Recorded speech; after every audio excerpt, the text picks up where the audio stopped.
से बसीरहाट दक्षिण के 5000 कर्मी जो हमारे साथ आपके सामने मीम पार्टी में आना चाहते हैं, क्योंकि इतना सारा लोग है और हमारा जो बहन है सब चली आइए, कोई डर नहीं है।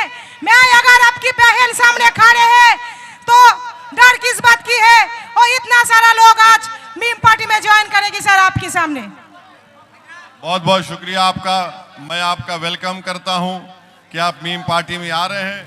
कि हमेशा आपने सिर्फ वोट डालने का काम किया और आप कभी वोट लेने का काम नहीं किए। आप सिर्फ वोटर बनकर रह गए, आप सिटीजन नहीं बन पाए। मीम पार्टी आपसे कहती है कि आप सिटीजन बनिए। जिस दिन आप सिटीजन बनेंगे तो जो नाइंसाफी टीएमसी और ममता बनर्जी बंगाल के 29% मुस्लिम अक़लियत से कर रही है, उस नाइंसाफी का खात्मा होगा, आपको अपना हक मिलेगा। याद रखिए, कोई भी नहीं चाहता भारत हो या बंगाल हो कि मुस्लिम अक़लियत की एक पॉलिटिकल लीडरशिप बने। ओवैसी यहां पर आपको ये पैगाम देने आया है कि आपको अपने लिए वोट लेना पड़ेगा। आप वोट डालने वाले मत बनिए। ममता बनर्जी को आपने 15 साल वोट दिया, 3 मर्तबा की मुख्यमंत्री ममता बनर्जी है।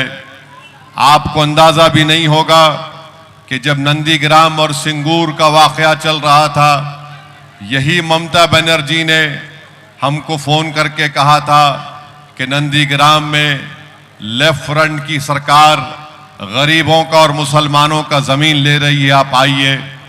असदुद्दीन ओवैसी और अब्दुल वहाब साहब जो अभी भी राज्यसभा में मुस्लिम लीग के एमपी हैं, हम दोनों मिलकर बंगाल को आए थे और एयरपोर्ट पर हमको कौन लेकर गया नंदीग्राम को? उसका नाम शुवेंदु था, उस वक्त टीएमसी में था। जब हम नंदीग्राम को गए, हमारे रास्ते में गाड़ी पर मोटरसाइकिल पर जा रहे थे तो हम पर लेफ्ट फ्रंट के लोगों ने बम फेंका। उसके बावजूद भी हम नंदीग्राम को गए। आज ममता बनर्जी कहती है कि मीम पार्टी के लड़ने से बीजेपी को फायदा होता है। मेरा सवाल ममता बनर्जी से एक ही है कि 29% मुसलमान बंगाल में हैं और बंगाल की सरकार में मुसलमान सिर्फ 7% एम्प्लॉयमेंट है, नौकरी मिलती है। ममता बनर्जी ने ज्यादा मुसलमानों को बंगाल की सरकार में नौकरी दिलाने के लिए क्या काम किया, वो टीएमसी हमको बता दे। कुछ काम नहीं किया, सिर्फ आपको डराकर, आपको झूठ बोलकर टीएमसी ने आपका वोट हासिल किया। पिछले साल कलकत्ता की हाई कोर्ट ने 5 लाख ओबीसी सर्टिफिकेट को कैंसल कर दिया। उस 5 लाख में 3 लाख के करीब मुसलमान का ओबीसी सर्टिफिकेट था। ममता बनर्जी एक लफ्ज उसके बारे में नहीं कहती है। क्यों नहीं कहती? क्योंकि ममता बनर्जी खुश है कि 3 लाख मुस्लिम अक़लियत का सर्टिफिकेट कैंसल हो गया। जिसका ओबीसी का सर्टिफिकेट कैंसल हो गया, उसको ना गवर्नमेंट कॉलेज में एडमिशन मिल सकता है, ना उसको गवर्नमेंट में नौकरी मिल सकती है। ममता बनर्जी के पास इसका कोई सवाल नहीं है। वक्फ का काला कानून नरेंद्र मोदी ने बनाया तो ममता बनर्जी ने कह दिया कि बंगाल में वक्फ का कानून नहीं चलेगा। आपको जानकर तकलीफ होगी और आप जानते भी हैं कि बंगाल में वक्फ का कानून लागू हो चुका है और यही ममता बनर्जी की सरकार आपकी वक्फ की जायदाद को, ईदगाह की जमीन को, मस्जिद को गवर्नमेंट प्रॉपर्टी कहती है और उसका रजिस्ट्रेशन वक्फ में नहीं होता है। आप मेरी बात का यकीन मत करिए, आप मालूम करवा लीजिए कि ओवैसी सच कह रहा है या गलत कह रहा है। आपको अंदाजा हो जाएगा कि मैं जो कुछ कह रहा हूं वो सच कह रहा हूं।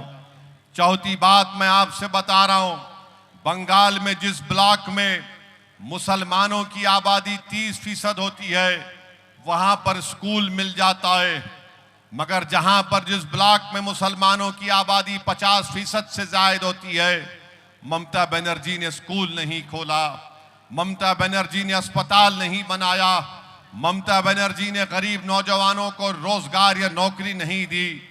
जिस ब्लॉक में 50% से ज्यादा मुस्लिम अकलियत रहती है, वहां पर 50% नौजवान उस गांव को छोड़कर भारत के कोने कोने में जाकर नौकरी करते हैं। इसलिए करते हैं कि ममता बनर्जी और टीएमसी ने उनको नौकरी नहीं दी।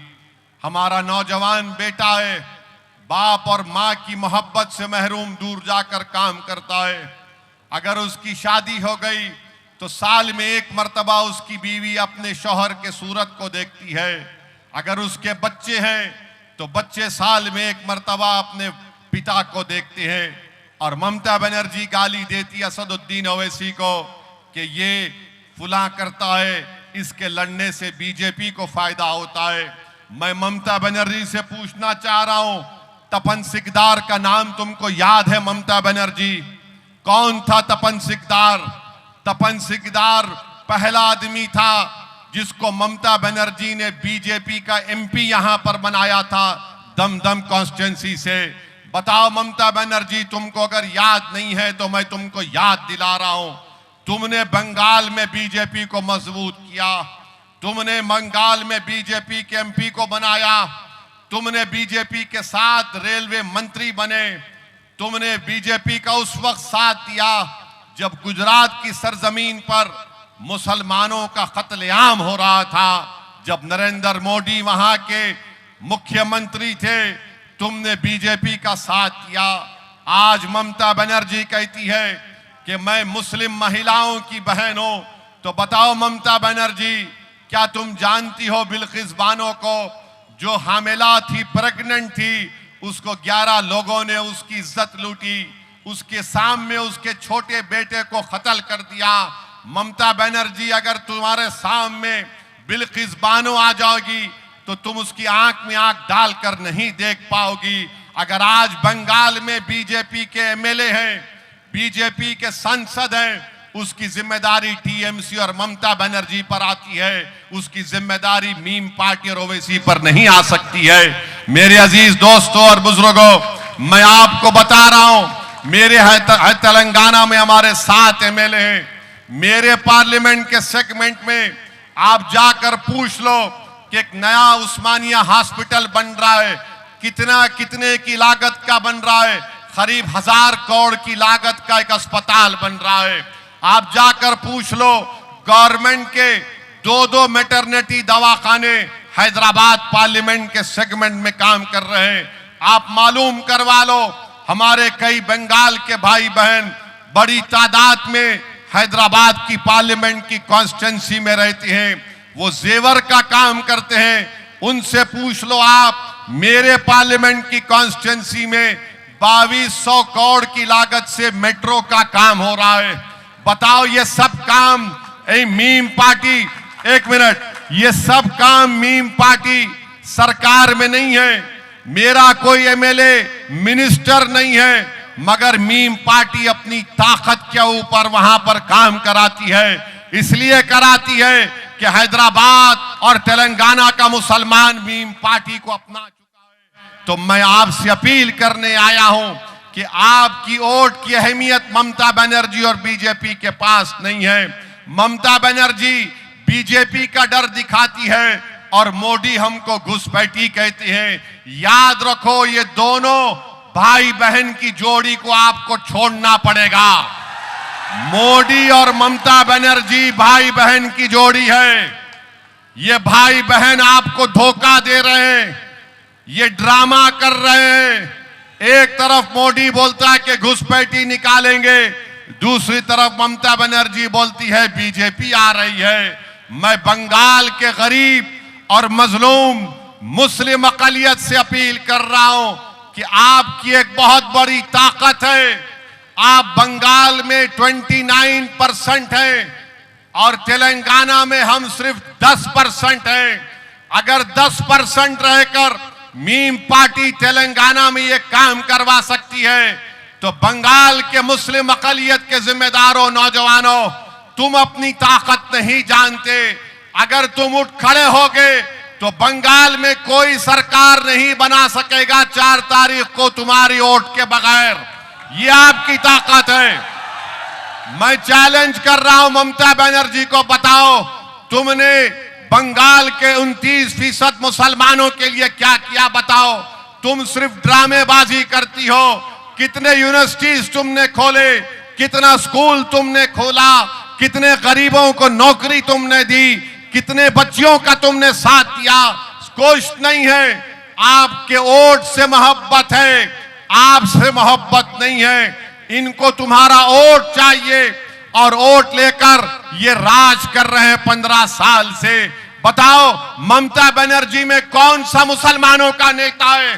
कोई नेता नहीं है। इस्लामपुर एक विधानसभा है, वहां के एमएलए ने ममता बनर्जी से कहा कि इस्लामपुर को जिला बनाया जाए, तो ममता बनर्जी ने उसका टिकट काट दिया। अब की बार उसका टिकट काट दिया इस्लामपुर विधानसभा से। मैं आपसे कह रहा हूं कि आप मुत्तहदा तौर पर अपने वोट का इस्तेमाल करिए। डरने और घबराने की जरूरत नहीं है। टीएमसी के गुंडे बोलते हैं कि 4 तारीख के बाद मीम पार्टी के लोगों को देख लेंगे। अरे सुनो ममता बनर्जी, हम मौत से डरने वाले नहीं है, हमेशा मरने को तैयार हैं।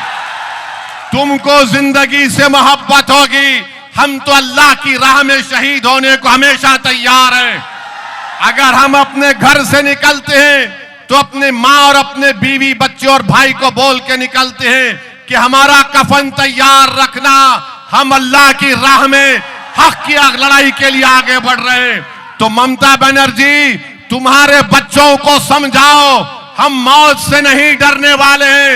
अगर तुम 4 तारीख के बाद कुछ करोगी ममता बनर्जी, तो उसका नुकसान तुमको उठाना पड़ेगा। जो लोग मौत से नहीं डरते, ममता बनर्जी तुम उनको डरा नहीं सकती। तुम्हारे गुंडों को समझाओ, अगर हम लड़ने आ गए, याद रखो जमहूरियत के दायरे से आगे निकल के लड़ेंगे तो ममता बनर्जी तुमको बहुत परेशानी उठाना पड़ेगी। अरे तुम किसको डरा रहे हो? हम सिर्फ अल्लाह से डरने वाले हैं। कोई ममता बनर्जी, कोई मोदी से डरने वाले का नाम असदुद्दीन ओवैसी नहीं है। तो मेरे अजीज दोस्तों और बुजुर्गों, हिम्मत और हौसले को बुलंद रखिए। और नरेंद्र मोदी को हम पूछना चाह रहे हैं, ये बीजेपी बोलती है मुसलमान बंगाल में घुसपैठिए निकालेंगे। अरे मोदी जी, ट्रंप का नाम लो ना, ट्रंप से क्यों डरते तुम? डोनाल्ड ट्रंप बोलते ही मोदी जी टेंटी पीपी बोलते हैं, कुछ नहीं बोलते। अमेरिका को बीजेपी का राम माधव गया और राम माधव ने जाकर बोला भारत ने सब कुछ कर दिया, भारत ने ईरान से तेल नहीं खरीद रहा है, रशिया से नहीं खरीद रहा है, हम ट्रेड एग्रीमेंट के लिए 50% के लिए तैयार हो गए। अरे मोदी जी, तुम्हारा आदमी जाकर ट्रंप की चमचागिरी कर रहा था अमेरिका में, और मोदी जी बोलते हम विश्व गुरु हैं। मोदी जी, राम माधव तो ट्रंप को गुरु बोल रहा और वो चेला बनकर वहां पर बैठा था अमेरिका में। याद रखिए मोदी जी, आप इस देश के संविधान से खेल कर रहे हैं। आपने मुस्लिम बहनों के लिए ट्रिपल तलाक बनाने का आप बड़ा दावा करते हैं। आपने ट्रिपल तलाक का कानून मुस्लिम महिलाओं को तबाह करने के लिए बनाया। आपने CAA का कानून जब मोदी ने पार्लियामेंट में लाया, आप जाकर देखो, YouTube पर मेरी तकरीर है। मैंने मोदी के 300 MP के सामने कहा ये CAA का कानून संविधान के खिलाफ है, ये मजहब की बुनियाद पर कानून बनाया गया। और मैंने मोदी को याद दिलाया कि जिस तरह महात्मा गांधी ने उस वक्त के अफ्रीका में एक कानून को फाड़ दिया था, मैंने कहा मोदी तेरे CAA के कानून को मैं फाड़ कर पार्लियामेंट में फेंकता हूं। फिर यही मोदी ने वक्फ का काला कानून बनाया। मैं वक्फ की पार्लियामेंट की कमेटी का मेंबर था। 120 पेजेस पर मुश्तमिल मैंने डाइसेंट रिपोर्ट दी, उस कानून की धज्जियां हमने उड़ा दी और एक एक सेक्शन को बताया कि ये संविधान के खिलाफ है, ये मुसलमानों से उनकी मस्जिद छीनने के लिए मोदी ने कानून बनाया, ये कानून दरगाहों को छीनने के लिए बनाया, ईदगाह को छीनने के लिए बनाया। मैंने उस कानून को भी फाड़ कर पार्लियामेंट पर फेंक दिया और कहा कि यह संविधान के खिलाफ है। मेरे अजीज दोस्तों और बुजुर्गों, और मोदी जी कश्ती में नाव पर बैठकर जाते हैं, देखा आपने, फोटो ले रहे थे तो कैमरा में उनको जहां कहीं भी दिख रहा था वैसी नजर आ रहा था उनको। तो मोदी जी उस नाव चलाने वाले मुसलमान को बोले, मिलकर रहो, मिलकर रहो। मगर मोदी जी मीडिया के सामने आकर नहीं बोलते मिलकर रहो। मोदी जी ने उस नाव चलाने वाले गरीब मुसलमान से कहा, मिलकर रहो। मोदी जी आप इतना डरते क्यों हैं? बंगाल में चुनाव कल तक इलेक्शन कैंपेन चलेगा, आप बंगाल की जनता को बोलो मिलकर रहो, मुसलमान हिंदू मिलकर रहो, दलित मुसलमान मिलकर रहो। मोदी जी नहीं बोलेंगे, ना मोदी जी बोलेंगे, ना उनकी बहन ममता बनर्जी बोलेगी। ओवैसी कह रहा है मिलकर रहना चाहिए, मगर हक मिलना चाहिए गरीब को। हक दो हमको, हम कोई भिखारी नहीं है, हम बंगाल और भारत के अव्वल दर्जे के फर्स्ट सिटीजन हैं। तुम हमको वोटर के रूप में देखते हो, ओवैसी तुमको इंसान के रूप में देखता है। तो मेरी आपसे अपील है कि आप लोग आने वाले चुनाव में हमारी बहन शबाना परवीन को कामयाब करिए, गुड्डी के निशान पर बटन दबाइए। डरने की जरूरत नहीं है। कांडी विधानसभा में हमारे कैंडिडेट को डराया गया, उसको धमकाया गया, वो फौजी है, उसने कहा ए क्या डराते मुझको, मैं फौजी हूं, मैं मरने को तैयार हूं, और बहादुरी से इलेक्शन लड़ा। इंशाअल्लाह ताला मुझे अल्लाह की जात से उम्मीद है कि बहुत से सीटों पर हम अच्छे वोट लेंगे और कामयाबी इंशाअल्लाह हासिल करेंगे। तो क्या आप शबाना परवीन को अपना वोट देंगे? इंशाअल्लाह गुड्डी पर बटन दबाएंगे? क्या मोदी और ममता बनर्जी के गुंडों से डरेंगे? आप डरेंगे उनसे? अगर नहीं डरेंगे तो गुड्डी के निशान पर 6 नंबर मशीन पर बटन दबाना आप इंशाअल्लाह ताला। आप शबाना परवीन को कामयाब करिए। आपकी विधानसभा की डेवलपमेंट के लिए आपकी लड़ाई में आप अकेले नहीं हैं। असदुद्दीन ओवैसी और मीम पार्टी हमेशा आपके साथ ठहरे रहेगी इंशाअल्लाह। तो मेरे अजीज दोस्तों और बुजुर्गों, मुत्तहिदा तौर पर अपने वोट का इस्तेमाल करिए। हमारे 2 कैंडिडेट और भी यहां पर हैं, उनका भी निशान गुड्डी है। गुड्डी के निशान पर बटन दबाकर अपने इत्तेहाद को कामयाब करिए। याद रखिए, आप वोटर हैं, दूधल गाय नहीं है। आप दूधल गाय हैं, दूधल गाय हैं आप मिष्टी दोई हैं। ममता बनर्जी बोलती है दूधल गाय है मुसलमान, नहीं, हम इंसान हैं। तुम कब तक 15 साल से हमको धोखा दे रहे हो और 11 साल से मोदी देश को धोखा दे रहे हैं। ये भाई बहन की जोड़ी को छोड़िए और अपने सगे भाई ओवैसी की बात का यकीन करके आप पतंग के निशान पर बटन दबा दीजिए। तो मैं आपसे अपील है कि पतंग के निशान पर, गुड्डी के निशान पर 6 नंबर ईवीएम के मशीन पर जाकर सुबह सुबह वोट डालिए। डरने और घबराने की जरूरत नहीं है। इंशाअल्लाह ताला अल्लाह सुब्हानाहु ताला हमको कामयाब और कामरान करेगा। अल्लाह हमको दुनिया में भी कामयाब करेगा और उस आखिरत में भी इंशाअल्लाह अल्लाह हमको कामयाब करेगा। तो मेरे अजीज दोस्तों और बुजुर्गों, आपसे अपील करने आया हूं कि इस उम्मीद पर यहां से जा रहा हूं कि जब 4 तारीख को काउंटिंग हो जाएगी तो आप इंशाअल्लाह अपने वोट से अपने इत्तेहाद से और अपनी दुआओं से मीम पार्टी के तमाम कैंडिडेट को कामयाब करेंगे। अभी आपने देखा कि शबाना परवीन जिस तरह से भाषण दे रही थी, अरे अगर एक तरफ ममता बनर्जी को खड़ा कर दो, एक तरफ शबाना परवीन को खड़ा कर दो, और शबाना परवीन जब बोलना शुरू करेगी तो ममता बनर्जी भाग जाएगी यहां से। तो मेरे अजीज दोस्तों और बुजुर्गों, अपने एक एक वोट का 29 तारीख के दिन गुड्डी के निशान पर बटन दबाकर अपने सियासी शऊर का और अपने इत्तेहाद का एक पैगाम दीजिए। आप यहां पर आए, बहुत बहुत शुक्रिया। मेरे साथ नारा लगाइए, नारे तकबीर, नारे तकबीर। Meme party, meme party, meme party, हमारा इत्तेहाद जिंदाबाद। बहुत बहुत शुक्रिया। अस्सलाम वालेकुम। सर आज 5000 लोग मीम पे ज्वाइन करेगी, 5000 आज मीम पे ज्वाइन करेगी স্যার। এই पे